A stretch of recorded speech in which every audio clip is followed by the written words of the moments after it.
이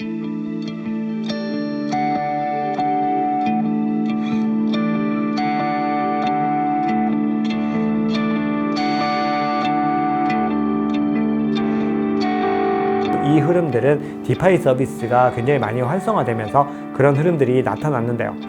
사고로 최상위권 레이어 1으로 발돋움했다라는 걸 볼 수 있습니다. 자, 그런데 투자의 관점에서는 그렇게 불확실성이 남아있을 때가 사실은 투자의 기회가 되는 경우들이 많이 있습니다.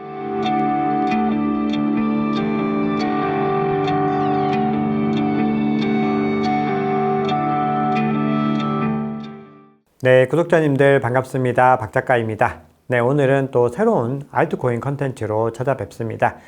지난번에 말씀드렸던 것처럼 지금 시장의 상황들이 빠르게 변화하면서 앞으로는 주목할 만한 알트코인들에 대한 정보들도 많이 공유를 드리겠다라고 말씀을 드렸죠. 그래서 이 새로운 기획에 따라서 정말 재미있는 컨텐츠를 또 만들고 있으니까요. 우리 구독자님들 박작가의 크립토연구소 함께 해주시면 감사하겠습니다. 네, 지금 시장의 상황들이 굉장히 빠르게 변화하고 있는데 여러 분석 기관들에서는 알트코인 대세장이 곧 도래할 것 같다, 이런 분석들이 나오고 있습니다. 자, 거기에 대해서는 아직까지는 여러 가지 추가적인 분석들이 필요한데요. 대부분은 어떤 차트적인 관점에서 알트코인의 시가총액이 중요한 저항 구간을 뚫고 있는 그 부분들을 주목하고 있습니다. 더불어서 비트코인의 도미넌스도 정점을 찍고 좀 내려오는 추세들을 보이고 있다, 이런 분석들이 나오는데 전반적으로 거기에 대한 분석들은 별도의 컨텐츠를 통해서 말씀을 드려보겠습니다. 자, 오늘은 굉장히 중요한 얘기를 할 겁니다. 우리 구독자님들께서 알트코인 투자에서 가장 주목하셔야 되는 것은 무엇인가, 거기에 대해서 말씀을 드리고 그 가장 주목해야 되는 것이 정말로 이 알트코인을 분석할 때 정확하게 적용이 되는 것인지, 그런 것들까지 한번 확인을 해 보도록 하겠습니다. 네, 그러면 우리가 반드시 주목해야 되는 포인트, 알트코인을 분석하고 투자할 때 가장 중요하게 봐야 되는 단 한 가지는 무엇인가? 바로 펀더멘털이라고 하는 개념입니다. 자, 우리 구독자님들 많이 들어보셨을 텐데요. 이 개념들이 어떻게 적용이 되는지를 한번 살펴보겠습니다. 우선은 솔라나와 이더리움을 한번 비교해 보겠습니다. 자, 솔라나의 입지가 과거보다 많이 올라가고 있다고 말씀을 드렸습니다. 그 이유가 바로 이 솔라나의 펀더멘털이 좋아지고 있기 때문입니다. 그래서 표를 한번 보시면은 솔라나와 이더리움 딱 두 가지를 비교를 했습니다. 데일리 액티브 어드레스, 즉 1일 활송 주소와 1일 트랜잭션, 그리고 TVL과 탈중앙화 거래소 거래량을 딱 비교를 해봤는데 이 1일 활성 주소와 1일 트랜잭션 부분에서는 솔라나가 이 이더리움을 비교할 수 없이 압도하는 것을 확인할 수 있습니다. 보시면 거리가 굉장히 멀게 있고요. 솔라나가 그만큼 더 많이 나오고 있다는 겁니다. 그리고 시장에서 이더리움의 펀더멘털을 걱정하는 이유도 이 두 가지 측면에서 좀 걱정을 하고 있는 의견들이 많이 있죠.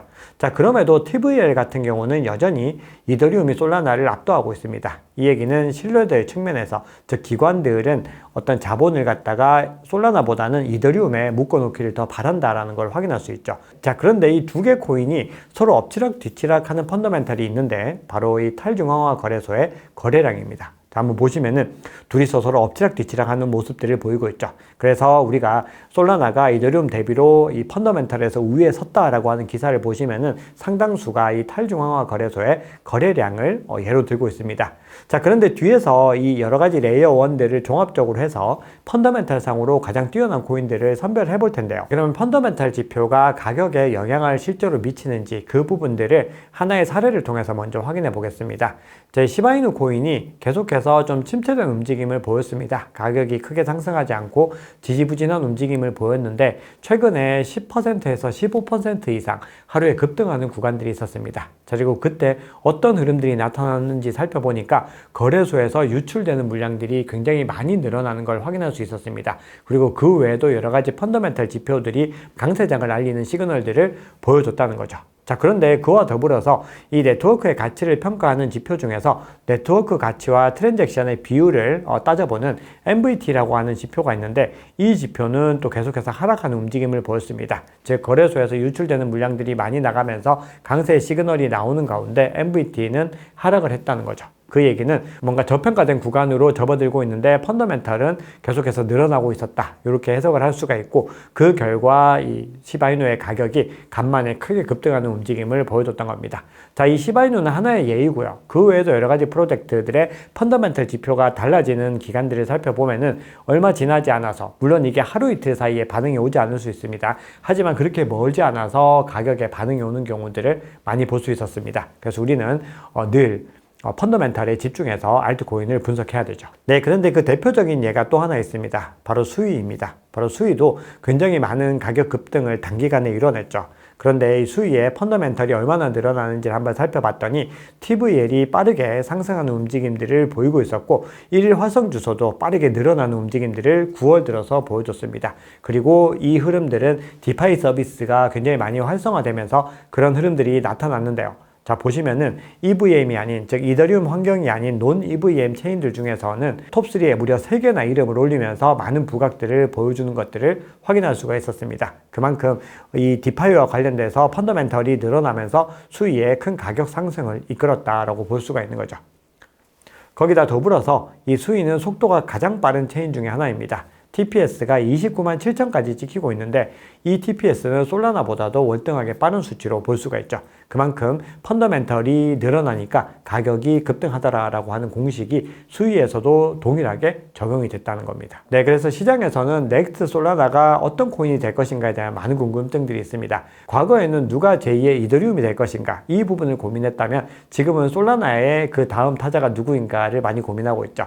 그래서 넥스트 솔라나로 수위가 또 거론이 되고 있습니다. 네, 그런데 전체적인 펀더멘털 지표상으로는 솔라나 대비로 부족한 모습을 보이고 있고, 특히 거래량 측면에서는 아직까지는 좀 차이가 많이 나는 것들을 확인할 수 있습니다. 그리고 전체적인 펀더멘털을 살펴보더라도 솔라나 같은 경우는 많은 펀더멘털 지표에서 최상위 1위를 기록을 하고 있는데 반해서 수위 같은 경우는 탑3 정도의 지위를 점유하고 있는 것이죠. 그만큼 수위도 펀더멘털 상으로 최상위권 레이어 1으로 발돋움했다라는 걸 볼 수 있습니다. 자, 그래서 한번 조금 더 자세하게 살펴보시면은 데일리 액티브 어드레스 측면에서는 3위이고요. 그리고 1일 트랜잭션도 3위 정도에 위치하고 있습니다. 그리고 그 바로 다음이 톤코인 정도가 위치를 하고 있는 것을 확인할 수 있죠.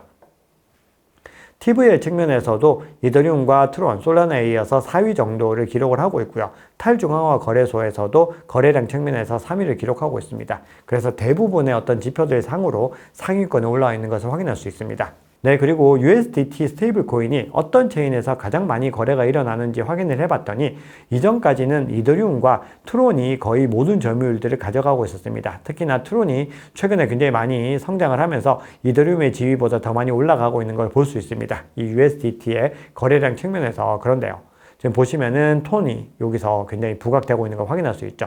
그만큼 톤코인 같은 경우도 지금 현재 시점에서 여러 가지 측면으로 부각이 되고 있습니다.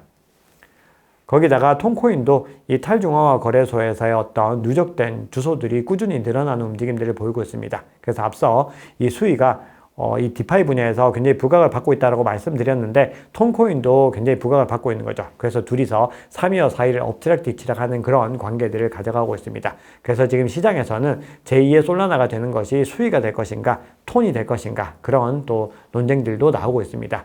그런데 톤코인 같은 경우는 아직까지 오너 리스크가 해결이 되지 못했습니다. 그리고 SNS 규제와 관련된 여러 가지 불확실성들이 아직까지 많이 남아있죠. 그래서 수위 대비로는 아직까지는 조금 불확실성이 크다고 볼 수 있는데, 수위도 마찬가지로 유통량과 관련된 논란들이 여전히 남아있는 상태라고 볼 수 있기 때문에 이 두 개의 프로젝트는 펀더멘털도 뛰어나고 내러티브도 좋지만 아직까지는 불확실성의 요소들을 가지고 있다는 겁니다. 자, 그런데 투자의 관점에서는 그렇게 불확실성이 남아있을 때가 사실은 투자의 기회가 되는 경우들이 많이 있습니다. 그래서 이 두 개의 코인들을 지금 투자하시라는 말씀은 전혀 아니고요. 계속해서 꾸준히 관찰하면서 저평가 구간으로 진입하는지 여부들을 보시면서 투자 여부를 판단하시는 것이 이번 대세 상승장에서 굉장히 도움이 될 수 있겠다, 이런 생각을 하게 됩니다. 네, 그러면 마지막으로 리플 코인에 대해서도 좀 언급을 하겠습니다. 자, 리플 같은 경우는 최근에 고래들의 매집량이 많이 증가하고 있습니다. 지금 보시면 빨간색 화살표로 표시된 부분들 보이시죠? 이제 고래들이 꾸준히 리플을 담고 있는 모습들인데요.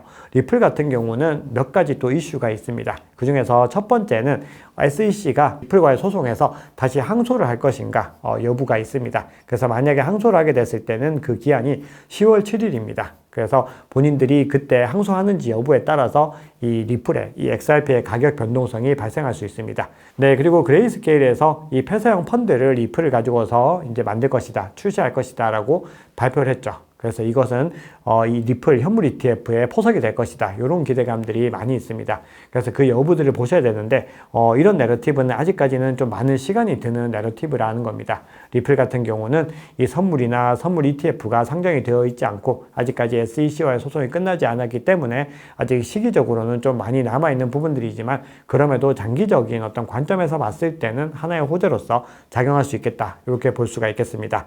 자, 오늘 여러 가지 코인들을 말씀을 드렸습니다. 자, 여러 가지 코인의 어떤 중심에서는 무엇을 봐야 된다라고 강조드렸죠. 바로 펀더멘탈을 확인하셔야 된다. 이 부분들을 강조드렸습니다. 그러면 우리 구독자님들께서 앞서 말씀드렸던 이더리움, 솔라나, 톤, 수이, 리플 이 5개 코인 중에서 어떤 코인이 펀더멘털이 가장 좋다라고 생각하시는지 그리고 어떤 코인을 가장 선호하시는지 댓글을 달아주시면은 제가 추가적으로 분석을 하는데 활용을 해서 우리 구독자님들께 더 많은 정보들을 제공해 드릴 수 있도록 하겠습니다.